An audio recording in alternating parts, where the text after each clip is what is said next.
छत्रपती संभाजी महाराजांचा आज बलिदान दिवस आहे। स्वराज्यासाठी बलिदान देणारे धैर्यशील, कर्तव्यपरायण आणि अद्वितीय योद्धे असलेल्या छत्रपती संभाजी महाराजांनी औरंगजेबासारख्या बलाढ्य मुघल सम्राटाशी सामना करताना हिंदवी स्वराज्यासाठी आपले प्राण अर्पण केले। त्यांचं शौर्य आणि योगदान संस्मरणीय असून त्यांचा संघर्ष आजही स्वाभिमान, धर्मनिष्ठा आणि राष्ट्रभक्तीचं प्रतीक आहे। केंद्रीय गृहमंत्री अमित शहा यांनी संभाजी महाराजांच्या स्मृतिदिनानिमित्त त्यांना अभिवादन केले।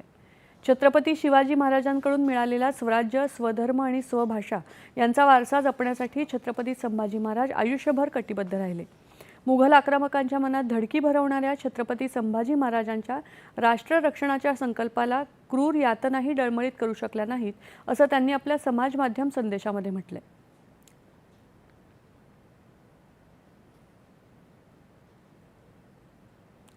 मुख्यमंत्री देवेंद्र फडणवीस, उपमुख्यमंत्री एकनाथ शिंदे आणि उपमुख्यमंत्री सुनेत्रा पवार यांनी संभाजी महाराजांना अभिवादन केले। मातृभूमीसाठी सर्वोच्च बलिदान देणाऱ्या स्वराज्यरक्षक, वीर योद्धे, धर्मवीर छत्रपती संभाजी महाराज यांना बलिदान दिनी विनम्र अभिवादन, असं मुख्यमंत्र्यांनी आपल्या संदेशात म्हटलंय।